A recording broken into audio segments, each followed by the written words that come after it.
So Adam put on his story a... I was kind of shocked. I didn't know what to make of it. It was like something about a deodorant ad in the cinema. And I was like, what on earth is he talking about? And I pop along to see Sinners, and I have never been so stunned in my life by an advert. I would say not appropriate, personally. I agree. I think it's not vain to listen back to episodes, right? And I was listening back to last week's episode just to try and improve and be like, okay, this bit's a bit lengthy. This bit I need to stop umming and erring so much. And I realised how smutty last week's episode was with the whole AI like generating you-know-whats. And I don't want to repeat it here. I feel like we went quite lowbrow last week. And I'm sorry that we're doing it again in this cold open, but it has to be said, this Shaw deodorant ad is absolutely vile. If you haven't seen it, you'll know it when you see it. It's basically huge gratuitous shots of bottoms and crotches and... feet. Feet. Yeah. It starts with feet. That's where and armpits as well. It does. It starts with feet, and I was like, all right, that's fine. Someone's getting off to this, but like, it's fine. And then it slowly progresses into like full on like semi-erect cock shots and men in speedos and arses. And at one point, there's a clip of someone dogging in a car, which was the moment I went, what the fuck is this ad? Yeah. It's ridiculous. It's obviously about, spray the areas where you get smelly, but not who goes doggy on the regular. Who is this for? It's crazy. And on the big screen as well, it's massive. You've just got a massive pair of melons, for lack of a better term, just jiggling. It's crazy. It is. It's absolutely crazy.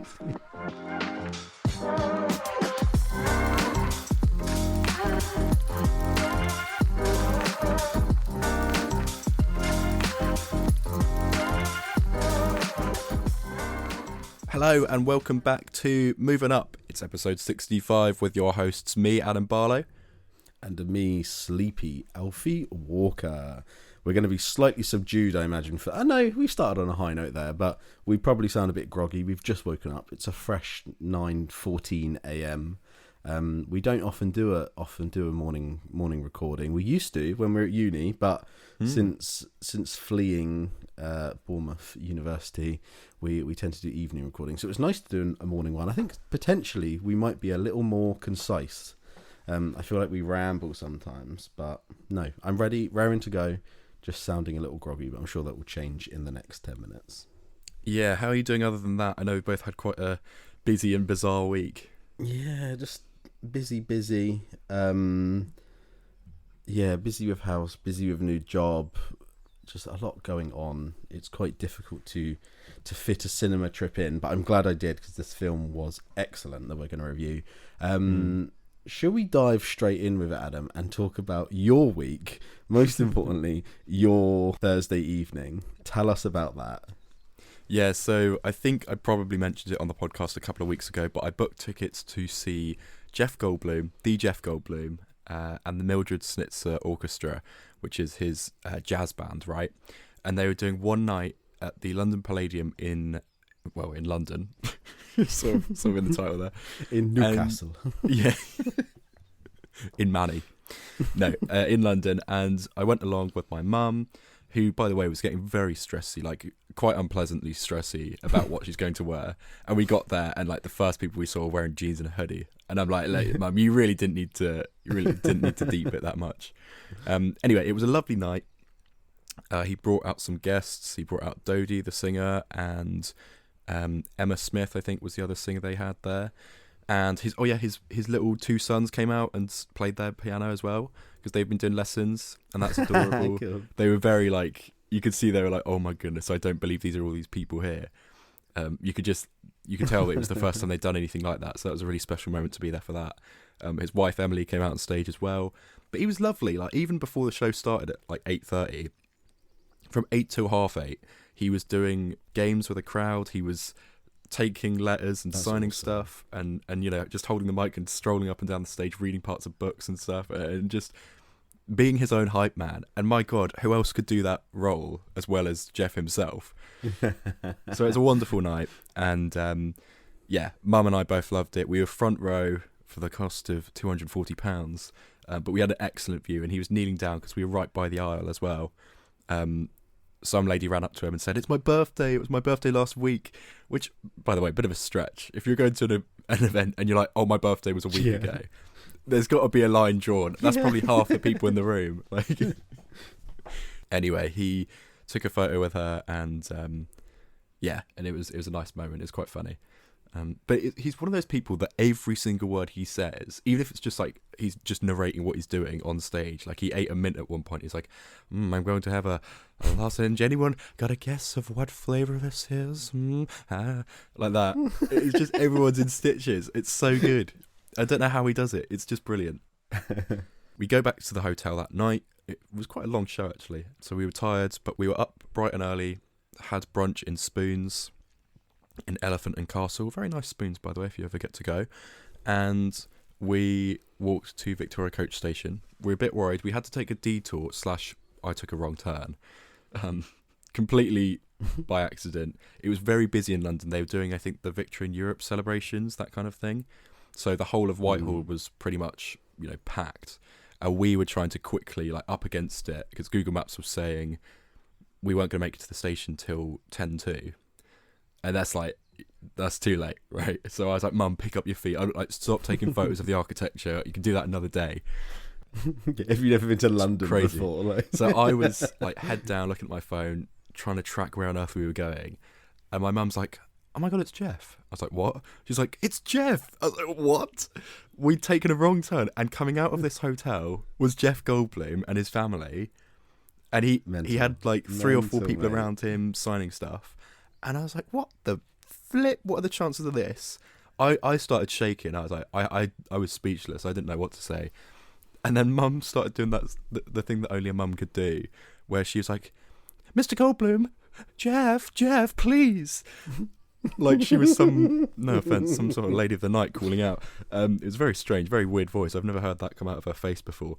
Anyway, she was then doing this run, but not any faster than regular walking. She was just sort of trotting. You just bump your shoulders a bit more, and it's yeah. I guess you feel more wind through your hair. I don't know, but it wasn't a very effective run. Long story short, she called out to him. He turned around, put his family and kids in the car, and my mum was like, "Please, can we get a picture? Can we get a picture, please?" And he was like, yes, very quick. And I looked startled. You can tell I did not have time to think about what I was doing with my face or my arms or anything. It's an excellent photo, mate. It really is. It's an excellent photo. As long as you think so. It is. It's a good photo. It's not like you look bad in it or anything. You can see you're starstruck, which is arguably, what anyone's going to be when they meet someone. You were literally posting, on the night, being "Jeff's literally one of my favourite actors. Oh my God. I can't wait to go see him play his music." And then the next morning, you coincidentally bump into him and get a photo. I think it's good that your mum was there, because I reckon if she wasn't, I wouldn't have noticed him. He would have got in the cab. I would have still been looking at the ground. Yeah. Well, yeah. He'd have been in that car and gone. I'm sure Adam will post it on the Movie On Up as well. Yeah. Can I just say, we are collecting these celebrity meet and greets like Infinity Stones. We got Richard E. Grant, we've got Brian Butterfield, and now you've got Jeff Goldblum. We are slowly meeting all of the people at the top of that A-list star. We really are. We are. I think it's a matter of days before we meet Michael Caine. The thing is, I think it would have, if you'd have asked me, I would have said it is way more likely we'd see Michael Caine than one of us would see Jeff Goldblum. And somehow, you bump into him on the street. Wild, mate. Amazing, though. Put it this way, Jeff Goldblum's in God tier. Michael Caine's high up on the list, but he's not. He's not in the clouds. We literally put Jeff Goldblum at the highest point he can go on our list. And you met him. So life complete, mate. I could die happy if I was you. Yeah, mad. What a crazy week. Anyway, let's get into the regular content of the show. By the way, we will do a sort of spin-off bonus episode about that interaction. I've got some video footage and audio of Jeff, and we might play a game as well that he started but didn't finish, so we'll pick it up. But yeah, stay tuned for that bonus episode coming soon, probably in the next week or so. But this week, we are going to be reviewing some really big films. I think 2 back-to-back bangers here, Alf. Sinners and Warfare. Both really good, violent, with moments of great levity. I loved them. I'm very excited to talk about them. We're also going to quickly discuss Andor Season 2, which launched this week, and The Penguin Lessons, which is the one with a penguin and Steve Coogan.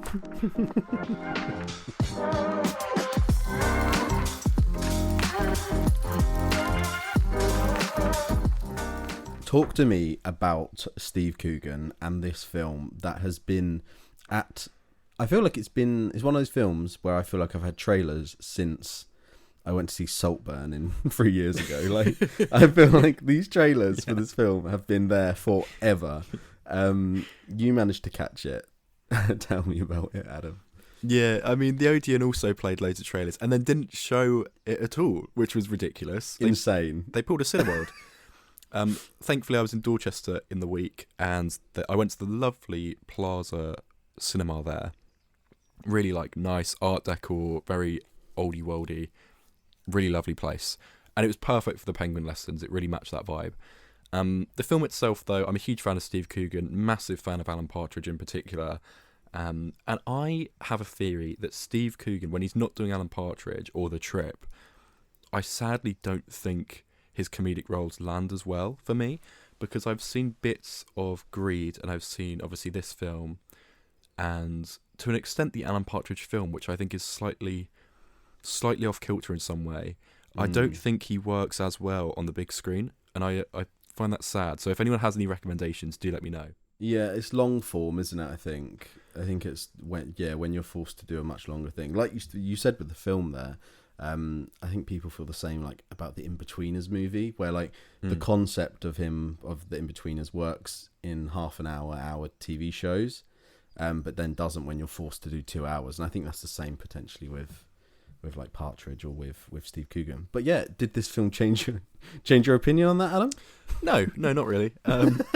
He just felt very subdued. I think if Alan Partridge is cranked up to an 11, this was him at like level 2 or 3. Like, it was really kind of surface level. They try and give the character a bit of backstory, but it's all just tell not show, and it becomes less about the penguin and the children at the school and more about this military coup in Argentina in the 70s, right?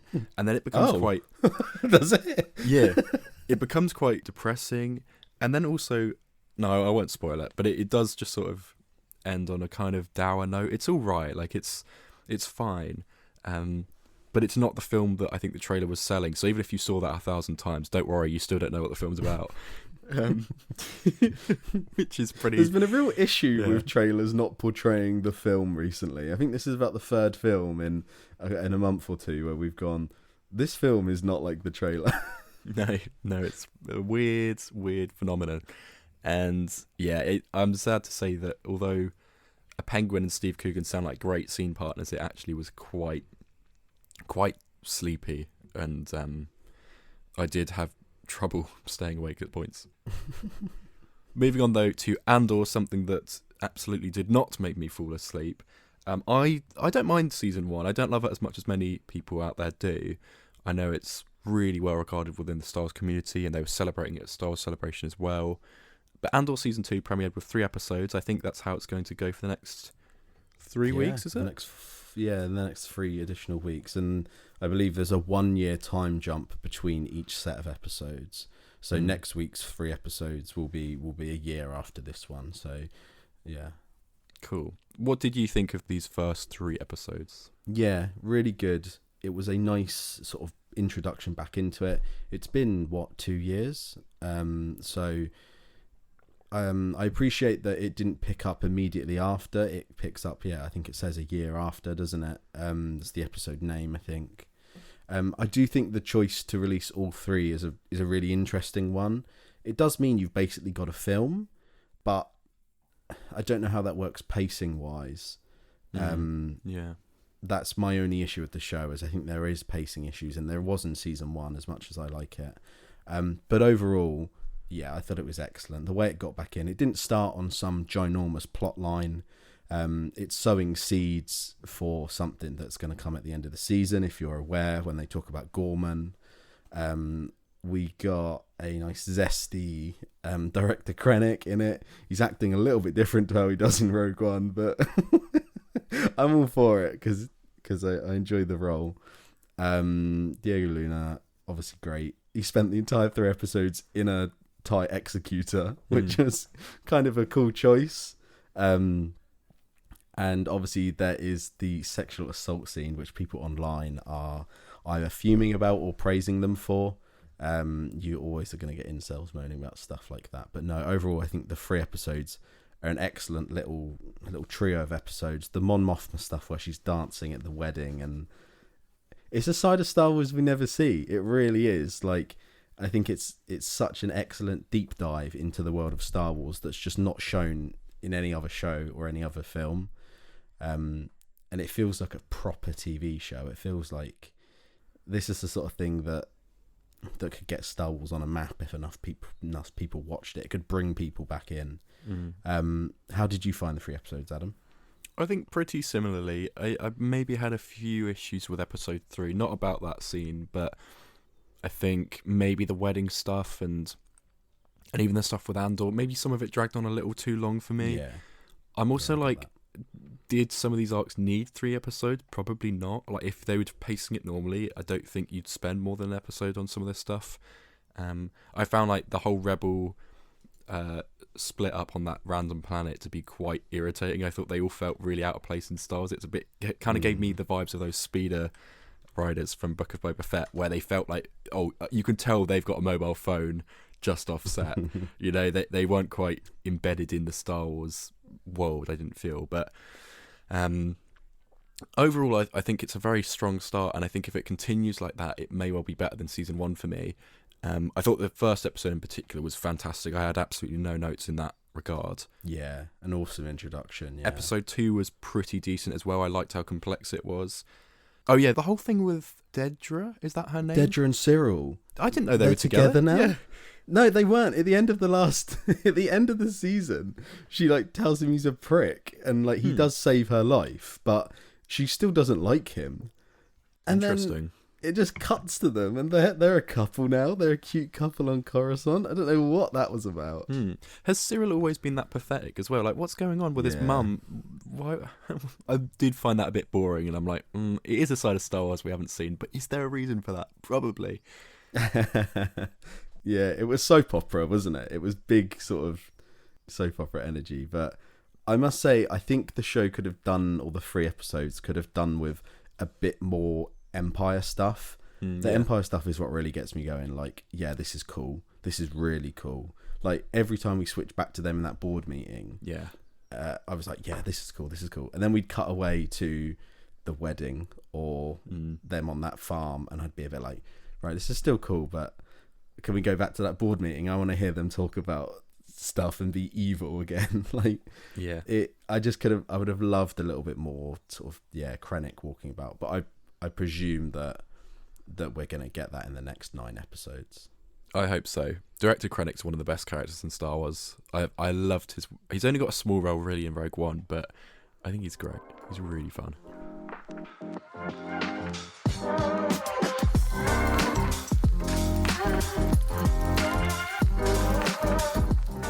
You know that meme of Scorsese where he's got his hands up and it just says cinema? Yeah. That is all I can think of after this film. Someone should do that, but just change it to be sinners, but like keep the CIN. Mate, do it. Put that on Twitter. That would slap, wouldn't it? What a great film. What a fantastic film. This was incredibly hyped. It's got 98% on Rotten Tomatoes, and everyone on Film Twitter seems to be loving it. I've seen nothing less than a 3.5-star review on Letterboxd, and at one point I saw a screenshot of the graph of the star ratings. It was 5 and 4.5. That was it. Yeah. Even when I left my review on Letterboxd, it was like that. What a film, mate. I always get hesitant when this happens and people are hyping films, and I know Ryan Coogler is really high regarded, but I've not seen the Creed films. It's not really my kind of thing. And Black Panthers, they're good, but I don't think they're phenomenal. they're not made for me, are they? But like, I've never thought they were like the best MCU films ever. And I was going into this, I was like, okay, I'm ready for a good film. But every time something else happened, I was like, oh my god, this is so cool. This is so cool. Yeah, mate. What did you give it on Letterboxd? You gave it 4.5. Yeah, the only reason for that is I think in the last maybe 10, 15 minutes, it possibly got a bit too self-congratulatory and a bit too... Oh, like, it was the last time I saw my brother. The sun shone on us. And I felt it got a little bit just wrapped up in itself. And that, yeah, a little bit. It was kind of... It already made its point, and maybe it ran on for maybe just 5 minutes more than it needed. But I think on a rewatch, having now expecting that to come, I can probably give it the benefit of the doubt, and I think I will up it to 5 stars. I really want to see it again before it goes. Yeah, so I'm going to talk about the negative of my experience first and get it out of the way. I gave it 5 still. I really think it's good. But my cinema experience made me give it like a 4. And I was like, this is really good, really, really good. But this is a me problem, so this is why I'm disregarding it. But I struggled to understand, especially at the beginning, what they were saying. And that is so white of me. But particularly the Slim character, when he and Smoke or Stack, whichever one it was, were like visiting Slim to try and recruit him, I really struggled. I was like, I don't know what they're saying. I actually don't know what they're saying. But that is a complete me problem. And if I saw it again, I'd see it with subtitles. So I'm not counting that in my review. I also had the most annoying couple next to me I've ever had in a cinema. They were talking like normal, like just normal chatting, and it did stop as the film got more sort of actiony. But clearly they just were like, I was so annoyed. It just the whole way through, non-stop talking at normal voice level, and you're like, be quiet. We're here to watch a film. Why are you here? And finally, I think the picture quality for me was rubbish. And the screen that I was in had like fading in the middle. Oh. And so they need a new bulb on their projector or whatever, because it was really bad and it inhibited some of the scenes. But those 3 things are totally my individual experience. So on a rewatch, I think it would be flawless. But yeah, I just wanted to get them out of the way because there were elements that inhibited my enjoyment. But like you, overall, did you know that it was about vampires going in? Yeah. You did, right? Okay, yeah. So I didn't really. I hadn't really seen the trailers that much, and I didn't really know. And when it started doing jump scares, I was like, "Oh, this is like a horror film." It's not a horror, but like it's got horror elements. And then when the vampire stuff turned out, I was like, "What the hell? This is not where I thought this film was going at all." And that reminded me of my experience watching Dusk Till Dawn, which is a Rodriguez film from like the 90s, I think. It's starring George Clooney and Tarantino, and it's got a very similar concept in. Not the musical element, but it's 2 sort of gangsters, and I can't remember now, but I think they kidnap 2 people to like keep them hostage so they can get down to Mexico. And as they're escaping, they end up at like a bar, and then that bar ends up getting taken over by vampires. It's really similar in certain ways, but the framing of the musical elements was excellent. I didn't expect that either. The Irish music stuff when the vampires are singing, the moment that got me smiling, probably like genuinely on the level like I was smiling when I saw like Tobey Maguire show up in Spider-Man, was when they did the music and then all of the people who are dead and from the future turned up playing music. Yeah. That whole sequence was awesome. I was smiling from ear to ear. I was like, that's moments where I get why Americans clap in cinema, because that was a moment where I was like, this is so cool. This is such a cool concept. And I think the fact they only did it once is good because it really shows. Sirens on my end. Sorry. Damn, it's hanging about. I think the fact that they only did it once is good, and it really restrained it and made that moment really cool and special. But I would have loved to have seen that element come back in some way. I thought it was gonna. I thought when the vampires attacked, he was going to start playing music, and it was going to bring these people in somehow. I don't know how, and that's why I'm not a writer, because that probably wouldn't have been very good. But yeah, the moment was awesome, and I loved it so much. It's probably the best scene of any film this year. I don't think that's controversial to say. Yeah, man. We were discussing it briefly off air that Sinners might be the best film of the year, or it's certainly up there with like Nosferatu and, I mean, We Live in Time for me, but it's definitely in the upper echelon of stuff.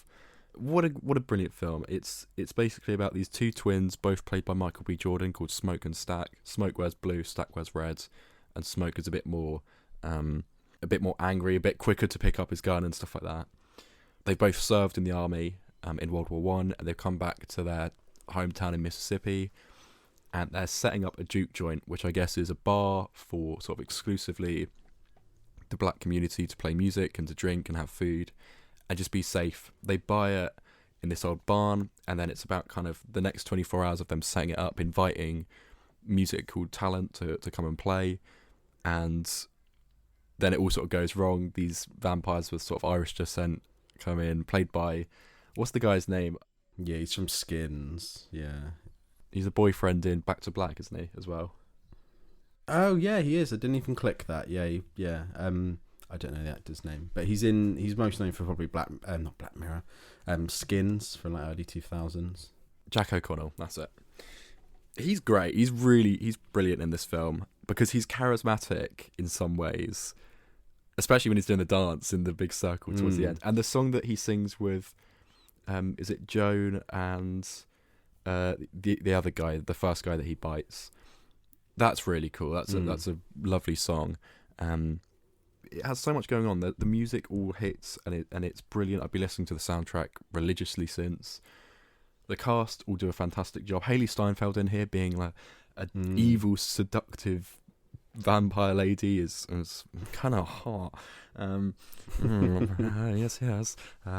then you've got Wunmi Mosaku. Sorry, I really thought I recognised her from something. I was like, what is it? And I was like, is it from this? Is it from this? No, she's from Loki. She's the soldier in that. Oh, she's the head one. Yeah, absolutely. She's British as well, so I thought her American accent, this twang that she's got, was really good. Same with, exactly same. I was sat there like, I can recognise her from something, but I cannot tell you for the life of me what it was. What was the biggest jump scare that got you? Because I liked the flashes that they had at the very start. That was fun.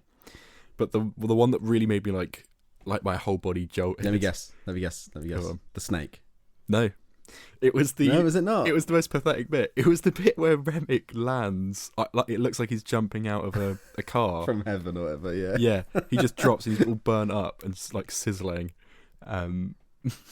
Maybe he took a trip to Steve's lava chicken shop. I don't know, but Cisaline. Yeah, but when he drops down from the sky, because I didn't know he could fly as well. That was another good moment when you're like, I don't know how vampire-esque these characters are. Do they just do they have super speed? Do they have, what kind of abilities is going on here? And you think Hayley Steinfeld can just walk away.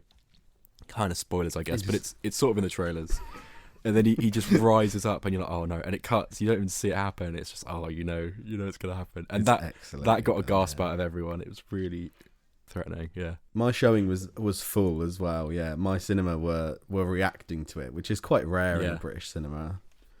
Another great stand-up moment for me is kind of a meme-worthy bit that I've not seen anyone talk about, but the bit towards the end where obviously Remick is determined to get Sammy, who's like preacher boy. He's the newcomer whose name isn't on the cast list here, but Miles Catton, that's it. They're trying to get him to sort of have this musical ability and to, I guess, it gets very lore heavy about vampires, but in a way that is easy to follow, and it's very compelling.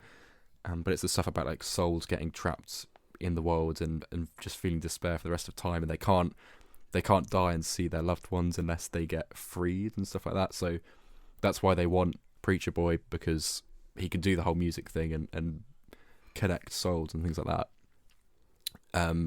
But I love the bit where Remick jumps up onto the roof or flies up to the roof towards the end. Sammy! Yeah. Sammy! He does it like twice as well. Yeah. He does it once when they open the barn door, and then he does it again. It's really funny. It sounds a bit like Adam Sandler. You're right, I've not seen anyone talk about that, but it's a funny moment. We've already mentioned it, but the scene where they are all outside the barn singing and he starts doing like Irish dancing, like river dance.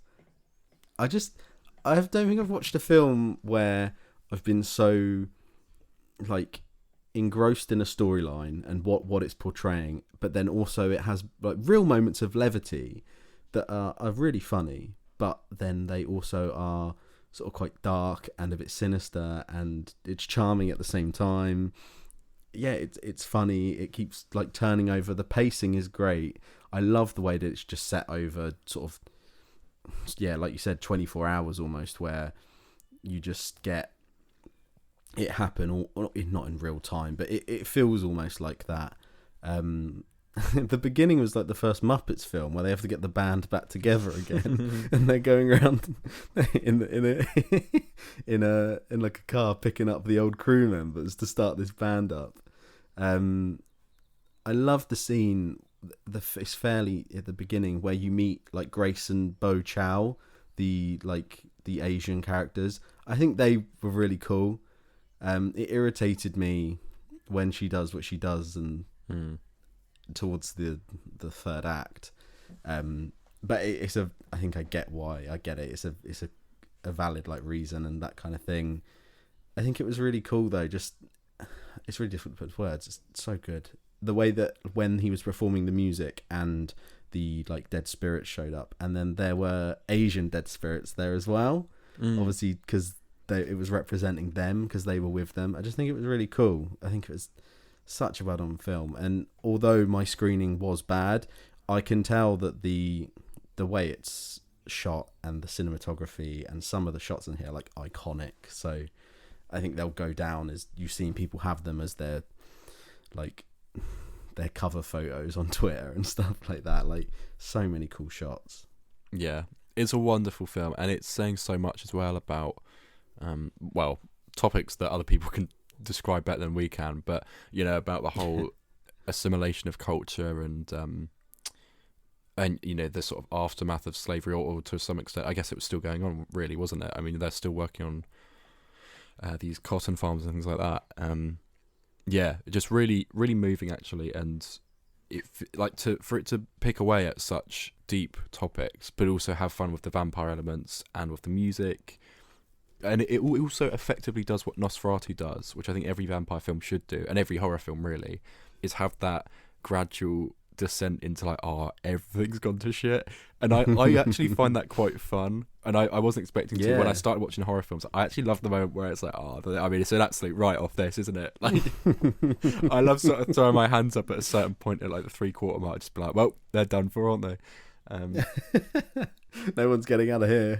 I started turning to my mates who I saw it with, and I was like, oh well, you know, no, why are you open the door? Why are you saying that? What have you done that for?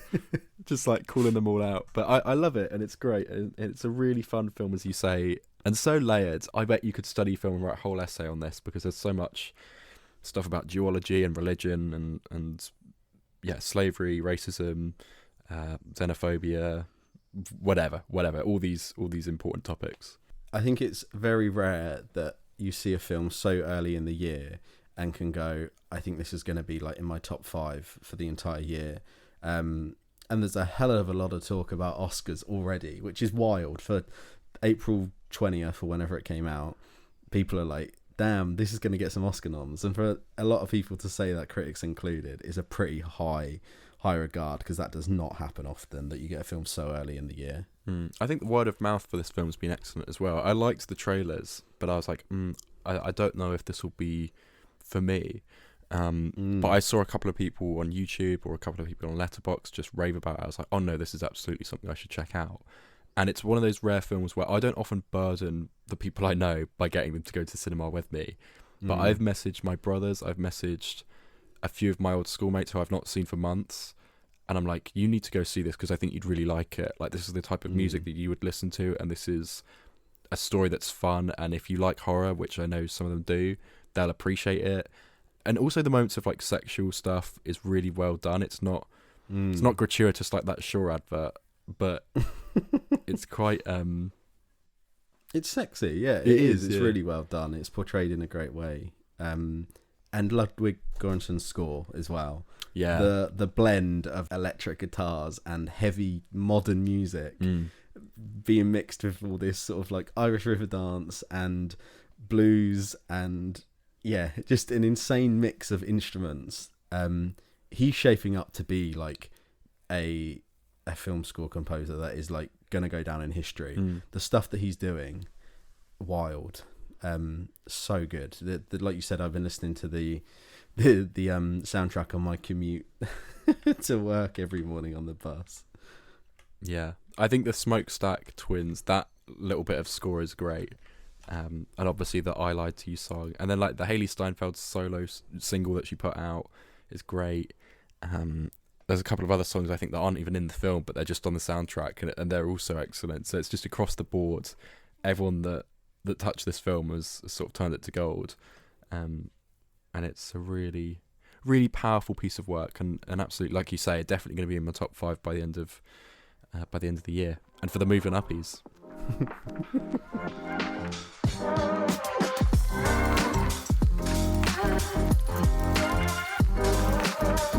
Speaking of trailers that haven't sold their films at all, Warfare is the complete opposite. This is absolutely what you see is what you get, which is refreshing. Warfare has an absolutely fantastic cast. Let me just reel off some of the names here. You've got Curtis Connor. No, you haven't. Curtis Connor's a YouTuber. Kit Connor. Good start. Keep that in. Yeah. Charles Melton from May December, a film that some people loved. That came out a couple of years ago. I saw it at the film festival. Didn't find it too incredible, but he was a great part of that film. He comes into it a bit later on. You've got Joseph Quinn, who is so hot right now. You've got Cosmo Jarvis. You've got Will Poulter, always a delight. Taylor John Smith, who I really thought for the whole film was who's the actor that's an alleged cannibal? You know the one I mean? What? Armie Hammer? Yeah, I thought it was him. Yeah. It's not. But look up Taylor John Smith. They could be brothers. Crazy. Noah Centino's in this. I couldn't tell you who he plays because I didn't even notice he was in it, but he's in there somewhere. Finn Bennett, Henry Zager, Evan Holtzman, Adrian Bradley. I want to give a shout out to the guy who plays Ray Mendoza because I think he's the character that he's the not the character, the person, the real life, US Navy SEAL who this is based on, this story, and I think he was the co-director with Alex Garland. He's got a really difficult name to pronounce, but it's Defero Woon Atai. Let's go with that, something like that. I'm sorry if you're listening, but he's fantastic. He's really good. I think he plays the communications officer, which is such a cool role, I think, in a war setting. I loved how everyone in this team has a role to play, and it goes to like you can almost sort of infer the different strengths of character that each soldier has. Like one of them's a medic, one of them is. I guess as a rule of thumb, you've got to be more quote unquote intelligent, I guess, to be the communications officer and to do the tech side of stuff. Whereas you've got other people that are coming in and they've clearly got like a rush of adrenaline and they're just like, right, let's shoot, come on boys, get up, and like no one else is matching that vibe at all. Like they just don't read the room. So it's nice that there's so much variety amongst these characters, and also like for the most part they've all got their army gear on, and hence why I couldn't tell them apart at points. But that's kind of a strength of the film, really. Oh, Michael Gandolfini's really good in it as well. Yeah, I just thought the whole cast was excellent. On a side note, the press tour has been incredibly good at selling the film. The chemistry that there's obviously the main ones, isn't there? The biggest actors are the main ones in it because they're the ones on the press tour. So you can picture who that is: Kit Connor, Joseph Quinn, Will Poulter, Cosmo Jarvis. Like But their press tour has been insanely good. They have got so much chemistry. The way they bounce off each other, take the piss out of each other. They clearly had a riot filming this, which is ironic dealing with the subject matter. But yeah, if you haven't seen the clips of their press tour, go watch that before and you'll see how much fun they're having. There's a great one where Gandolfini interviews them as a fake character. And he just takes the piss out of them for about half hour. It's so good. But yeah, go on, carry on. Yeah, it's a fantastic film. You can absolutely tell that they've got chemistry, as you would in this situation. If you don't know the setup for Warfare, it kind of is what it says on the tin. It's a group of US Navy SEALs that have taken this house in Iraq in 2006, and they are camping out, ready to snipe these folks that are looking shifty. So they're just keeping an eye on them, monitoring it, and it kind of plays out in real time. Really, it's not a one shot or anything like that, but it feels as though you're really in that situation with them, and it takes place mostly over the course of like a couple of hours, and it is a film that is so immersive. The sound design is absolutely phenomenal. Alf, I know you're busy at the moment, but if you do get a chance, like even if you get time to fit this in before dinner or something, absolutely go and see it in the cinema, because you won't be able to capture that.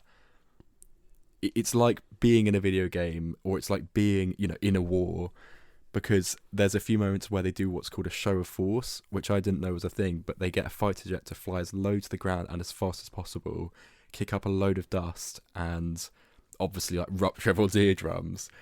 And my God, it is the coolest thing like ever. It is mental, and I'm aware I'm sounding like I enjoyed this film, which is absolute. Like, I did enjoy watching it, but it's not an enjoyable experience by any means. It doesn't. I mean, it doesn't glorify war. Not really. It, like, put it this way: you'll watch this. This and has be been an argument. I've seen people saying, "Does it? Yeah, does it? Is it proper like America? Like, yeah, does it glorify it a bit?" Which is ironic, being that Garland's British. Yeah. Very weird, because he's obviously the writer and director, isn't he? I think it's got some sincerity behind it, because obviously it's co-directed and written by actual veterans that are in this film, that are portrayed in this film, and I think that is an important aspect to remember, because it is ultimately about celebrating their bravery, not necessarily celebrating the fact that this war had to happen and the fact that these violent things occurred, because that is obviously not great, is it? So it is a weird dynamic, and I absolutely understand people's criticisms of it being pro-war, but I don't think any film really. I think as a bloke, I don't know if you get this as well. Like, I love seeing a gun, right? Don't get me wrong, I'd never want to shoot anyone. Let me, if the police are listening to this, if I'm bugged, but like, there's something about heavy machinery, like it's Star Wars to a T, right? That's why it works so well. And it is cool to feel that impact, especially with the sound design. Like, it's an absolutely horrific position to be in. And I absolutely would not. I know if I was in a war situation, I would not last 2 seconds. I know I'd be absolutely useless. I'd be turning that gun on myself. There's a moment in this film where you're like, again, a bit like Sinners. You're like, well, this has gone terribly for you lot.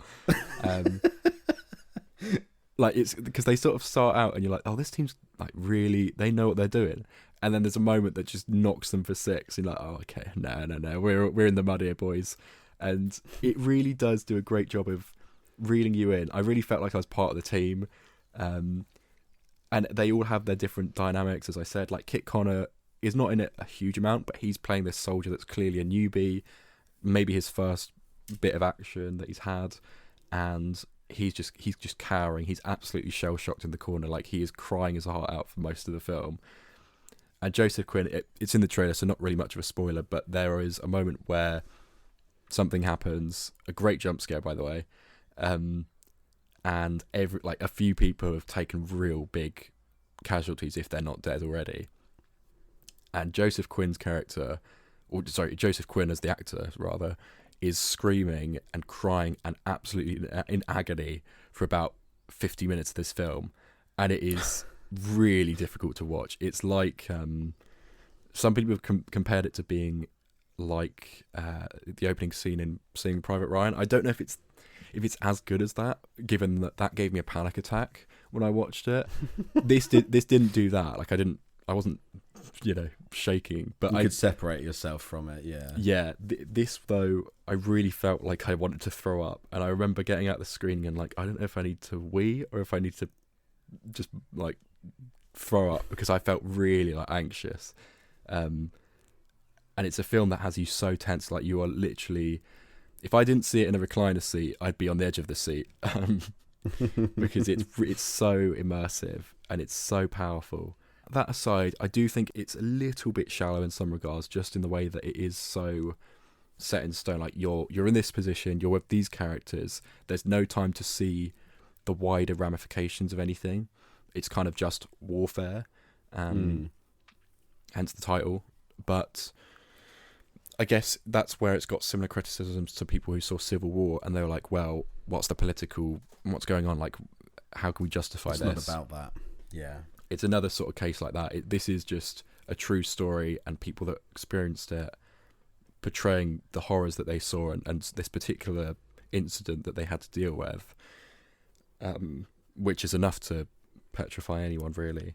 And it has obviously got great sound design, as I said, and it's shot wonderfully in this really, I think it's shot in, I don't know if it's shot in Iraq, but the house, I think that they shoot it by, is either a like 1-to-1 replication or exactly the house they're in, because they show some photographs in the end credits and you're like, that is exactly where we've just been.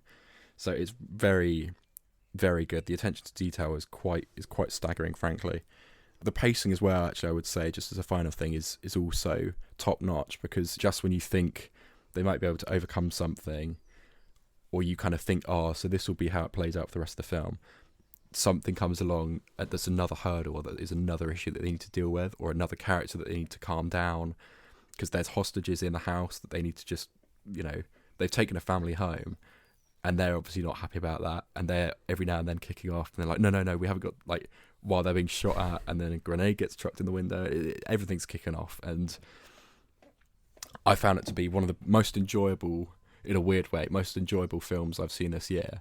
I do just wish it had a bit more substance to it, a bit more emotional depth, maybe, other than me just being absolutely stunned for 90 minutes.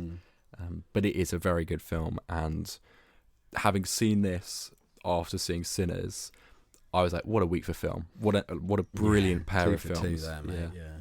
With the penguin lessons in between, but the less said about that, the better. It's funny you say about the sound, because obviously, as you know, what a weird place to have house talk, but we're currently doing the house, and we're about to get the living room plastered.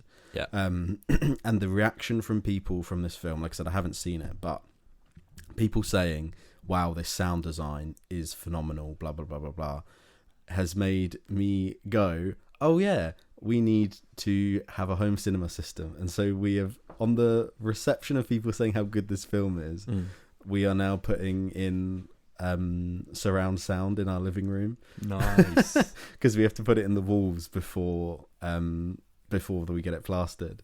So the reception from people from this film has made me go, oh yeah, we need to do that, because I want to be able to watch films like this at home and have partially the effect of the sound. So we're putting surround sound in now. And you also mentioned about Garland. I did send it to you, and anyone listening, I would recommend it. There's an interview he did for GQ. Even if you just watch the first sort of 10 minutes of it, where he talks mostly about this film, and then he talks about 28 Days as well. But it's proper eye-opener into his like career life, how he writes stuff, what's influenced him. It's really interesting. So it's about 40 minutes long, but even if you don't have the time, just watch sort of the first 10 minutes of the GQ interview with him. It's really good and proper. It shows how much of a like competent and great writer and filmmaker he is. He's sort of up there with maybe he's not a household name, but I think he's becoming it. Yeah, I think Civil War and this have definitely made people go, oh wow, like 28 Days Later guy. Because I think Ex Machina is brilliant. That's Yeah, that's a film I've watched a couple of times and I think is just hauntingly beautiful. Like it's really interesting, and he puts such fascinating ideas into his films. Like Civil War, I really enjoyed.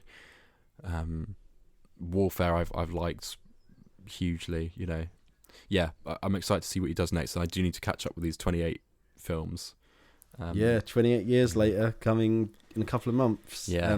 So watch 28 Days in prep for it. If you can deal with Nosferatu and Sinners, you can deal with 28 Days. Yeah, it's on the list.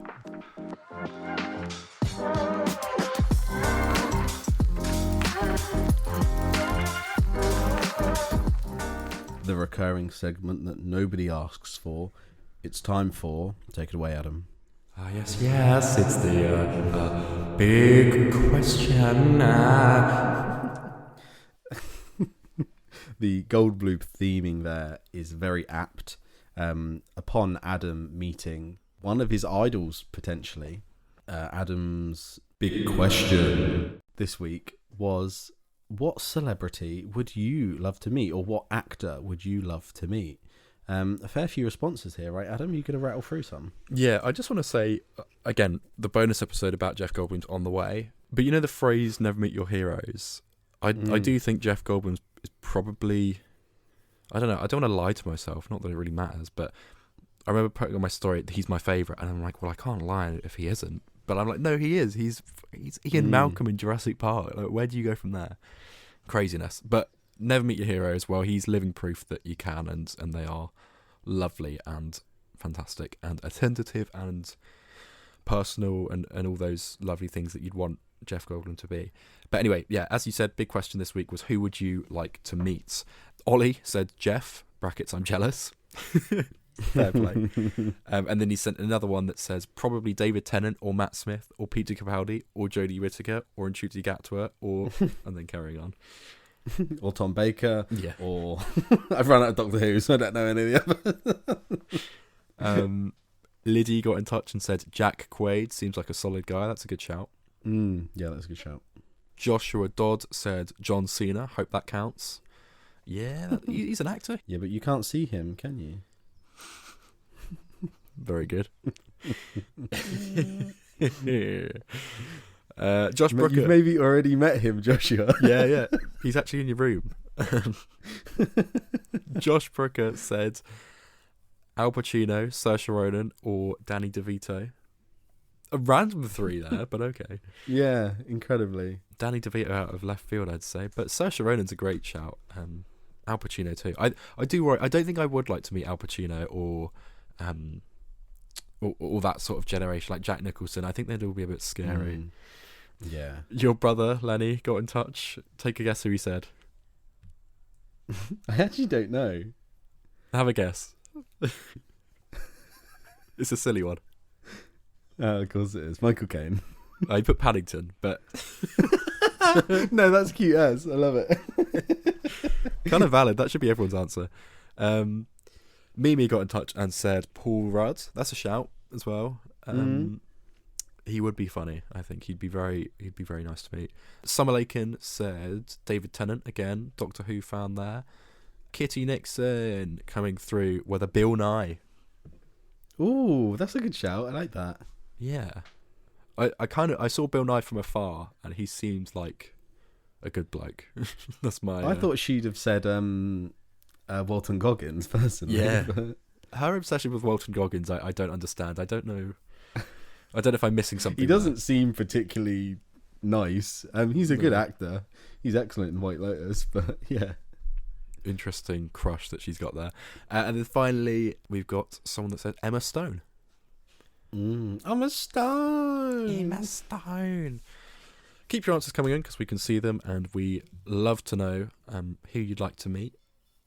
Just DM us. DM us on @MovingUp on both Instagram and TikTok. What a segue. Well, if you don't have Instagram or TikTok, you can always email in hello@movieonup.com. That's how you can get in touch with us. Send us your review of Sinners or Warfare. Tell us what actor or celebrity you'd like to meet. Mine would be specifically actor. Probably I'd quite like to meet Bob Odenkirk. I think he's excellent. And Better Call Saul and Breaking Bad is like my favourite TV show ever. So, and Jeffrey Rush as well. Bit of a weird one, but I really like everything he's in. Is there anyone you wouldn't like to meet? Oh, any actors like you'd actively avoid if you saw them on the street? I'm going to take that away and come back with an answer next week because I can't think of any on the spot. Oh my God. I know 100% that that's the big question. That's the big question for next week. There we go. See, we're a week ahead this week. If you're listening, go on send us a DM or email in, like we said, hello@moving-up.com. Tell us the actor you specifically do not want to meet and you'd actively avoid. Because there's obviously actors you don't care about, but if you saw an actor on the street that was doing autographs and you're like, oh no, and you're turning around, like I got across the road, that could be a funny one. Yeah. Get your notepads and pens out. Start writing your ideas down. That'll be a fun one next week. What are we reviewing next week, Alf? It's a bit of a... Well, actually, I don't know if you've noticed this. I did some maths yesterday. Not very difficult maths, admittedly. But given that it's the 20th anniversary of Revenge of the Sith, that's obviously coming back to cinemas. And, I may try and catch that. Who knows? But that'll be episode 66 next week. How apt is that? No way. Yeah, and it's May 4th that weekend. That's like a weird trifecta of things there. That is actually like quite weird. That's great. It's May 4th, Revenge of the Sith anniversary, and it's our execute episode 66. No, don't do that. That's the cold open. Awesome. That's the cold open. Oh shit, cut that bit out. We definitely won't reuse that next week. I'm going to try catch Revenge of the Sith just because it was the first Star Wars film I actually did see in cinemas in 2005. So I'd love to watch it again. I'm going to hopefully take Lenny, go tomorrow evening. I'll probably catch Until Dawn, which is the horror film based on the video game. I'll try and catch that. Anything in your book of what you're going to try and watch? I've got the press screening. So yeah, you're going to get a lucky early review of a film called The Uninvited. The trailer and the poster is online. You might need to do a bit of searching for it. Comes out in 2 or 3 weeks' time, I think. May 9th rings a bell, that sort of time. So yeah, you'll get an early review for that next week. That's The Uninvited, starring Pedro Pascal, Walton Goggins, et al. Nice. Well, thank you for listening. Stay tuned for next week. Let us know what actor you don't ever want to meet in your entire life. And yeah, hope this email finds you well. I was going to do one of those up with this, down with that, but I can't think of any. So see you later.